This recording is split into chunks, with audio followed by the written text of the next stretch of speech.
A train glides silently above the vast Kenyan savanna, where lions and elephants roam freely beneath an endless horizon. It does not touch the ground. It appears to fly on massive concrete pillars stretching across the wild landscape. This is the Kenya Standard Gauge Railway, one of the most ambitious infrastructure projects ever built in Africa. It stretches nearly 500 kilometers and was completed in just 3 years, with a cost of $3.8 billion. Almost every part of it was designed and delivered with major involvement from China, from engineering to construction. How did such a massive project rise across wild African terrain in only 3 years without slowing down even once? That question begins here, but the real mystery is not only how this railway was built, but why it had to happen so quickly. Why did China invest billions of dollars into Kenya when other countries refused to take the risk? And why did Kenya agree to hand over such a massive infrastructure project to a foreign power? The answer reveals a deeper problem inside Kenya's old transport system that had been failing for decades. And it explains why both countries saw this railway as an opportunity that could not be ignored. The real reason goes much deeper. Today, Kenya lies on the eastern edge of Africa and serves as one of the most important gateways for trade on the continent. Its coastal city of Mombasa hosts one of the busiest ports in Africa, where cargo ships arrive daily from around the world. From here, goods must travel nearly 500 kilometers inland to Nairobi and further into neighboring countries across East Africa. The old railway built during British colonial rule more than 100 years ago had never been properly upgraded or modernized. As a result, trains moved extremely slowly, often taking more than a full day to complete the journey between port and capital city. Road transport was also overloaded with trucks, causing congestion, breakdowns, and extremely high logistics costs across the entire supply chain. These inefficiencies made transportation among the most expensive in the world, slowing economic growth and making it difficult for businesses, farmers, and hospitals to function effectively across the entire region. Today, this transformation marked a turning point in East African development story. In the year 2014, China stepped forward with a proposal that would completely change Kenya's transportation future. Instead of a partial solution, China offered a complete package that included financing, engineering, machinery, and skilled labor. This was not just a loan, it was a full-scale infrastructure partnership under China's Belt and Road Initiative. The goal for China was not only economic return, but also long-term strategic influence across Africa. Through this initiative, China could export steel, cement, machinery, and engineering expertise on an unprecedented scale. At the same time, it would strengthen diplomatic ties and secure long-term trade corridors for decades to come. Before construction began, teams of engineers used satellite imaging and aerial surveys to map the entire 500-kilometer route in detail. They analyzed rivers, valleys, hills, and wildlife zones to determine where bridges, tunnels, and elevated sections would be required.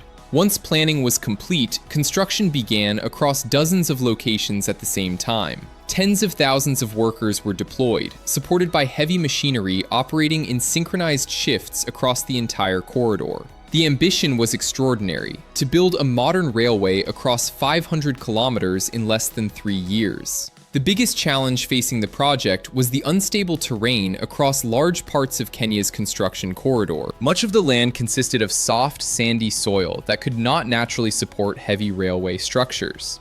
This created a serious engineering risk because any shifting ground could damage the entire railway system over time. If the foundation failed, the cost of repair would be far greater than building it correctly from the beginning.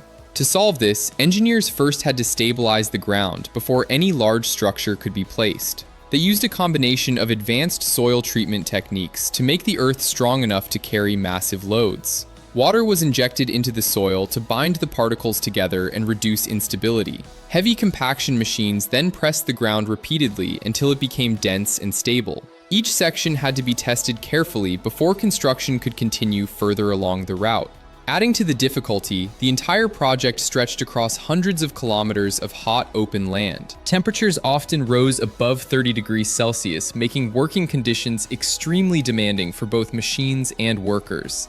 But the biggest challenge was not the ground itself, it was what had to be built above it. Because once the foundation was stabilized, engineers had to construct a massive elevated structure capable of carrying thousands of tons of moving trains. This required thousands of concrete pillars, each one precisely engineered to support extreme weight and pressure. Even a small alignment error could affect kilometers of track and cause major structural issues. The engineering precision required was far beyond anything previously attempted in the region. Massive precast beams had to be lifted into place using specialized machinery operating under strict safety conditions. Each beam weighed nearly 100 tons and required millimeter-level accuracy during installation. To complete the system, crews worked simultaneously across multiple sections to keep construction moving without delay. Every delay in one section had a cascading effect on the entire construction schedule, increasing pressure on teams working across the corridor. Logistics became a massive challenge, as materials had to be delivered continuously to dozens of active construction zones. The combination of unstable ground, extreme heat, and enormous scale made the project one of the most demanding engineering efforts in modern history. But even after solving the ground problem, engineers faced an even greater challenge that would define the entire project. It was not about what was beneath the railway, but about the enormous elevated structure that had to rise above the African landscape. This challenge required thousands of precisely engineered concrete pillars, stretching across hundreds of kilometers, each one weighing massive loads, and placed with extreme accuracy in harsh environmental conditions, under intense heat and continuous pressure from tight construction deadlines. While teams worked day and night across multiple zones to keep the project moving forward without interruption, setting the stage for one of the most extraordinary engineering achievements in modern infrastructure history ever recorded. The most surprising truth about the Kenya Standard Gauge Railway is that it is not built on the ground at all. Instead, the entire system is elevated above the landscape on a massive network of engineered concrete structures. Thousands of pillars rise from the earth like artificial mountains, each one standing approximately 15 meters tall, which is similar to a 5-story building. Every single pillar weighs around 90 tons and is positioned at carefully calculated intervals of roughly 35 meters. This precise spacing allows the railway to maintain perfect balance and stability across hundreds of kilometers of varied terrain. Once the pillars were completed, massive precast concrete beams, known as girders, were installed on top of them. Each girder is nearly 30 meters long and weighs close to 100 tons, making it one of the most challenging components to handle in the entire construction process. To install them, specialized launching machines slowly moved along the top of the structure, carefully placing each beam with millimeter-level accuracy. Even the smallest error could disrupt the alignment of the entire railway system.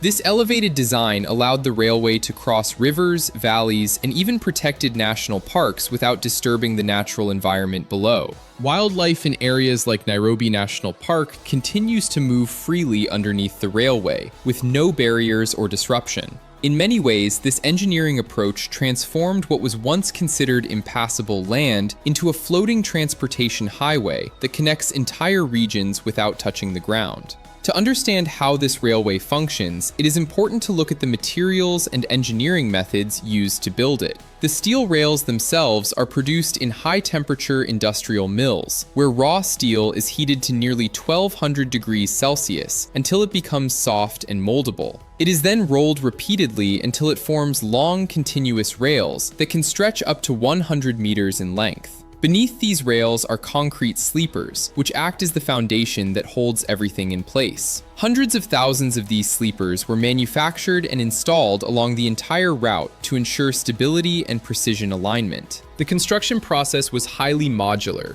meaning large sections of track were pre-assembled in controlled environments before being transported and lifted into position using heavy cranes. Once the rails were laid on top of the sleepers, engineers used a technique called thermite welding to fuse individual rail sections together. This process creates extremely high temperatures through a chemical reaction that melts steel and permanently bonds the rails into one continuous line. The final result is a smooth, uninterrupted railway system with no gaps or joints that could disrupt train movement. This allows trains to travel at high speeds with minimal vibration and maximum stability, turning the entire network into a fully modern and continuous transport corridor stretching across the country. The impact of this railway on Kenya is both immediate and long-term. It has dramatically reduced travel time between the coastal city of Mombasa and the inland capital Nairobi, cutting journeys from more than 24 hours down to approximately 4.5 hours. This transformation has completely reshaped trade and logistics across the region. Goods now move faster, transportation costs have decreased, and businesses can operate with far greater efficiency than before. The railway has also created thousands of jobs and provided technical training to local workers, helping to build long-term engineering capacity within the country. On a global level, the project highlights China's growing influence in international infrastructure development through large-scale investment and construction partnerships. At the same time, Kenya benefits from modernization, but also takes on significant long-term financial obligations. The key takeaway is that large-scale infrastructure projects do more than improve transportation. They reshape economies, influence international relationships, and shift the balance of global power in subtle but lasting ways. In summary, a century-old colonial railway was replaced by a completely modern elevated transport system built in just 3 years, making it one of the most ambitious engineering projects in African history. It stands as a powerful example of how infrastructure can redefine the future of entire nations. But beyond the steel, concrete, and machinery, this story reminds us that infrastructure is not just about construction. It is about shaping the direction of human development and determining how countries grow and connect with the world. Now the question is open to you. If you could build the next mega railway or mega infrastructure project anywhere in the world, where would you build it and why? If you enjoyed this journey through one of the most impressive engineering feats on the planet, make sure to like the video, subscribe to the channel, and stay tuned for the next story where we explore another unbelievable mega project from around the world.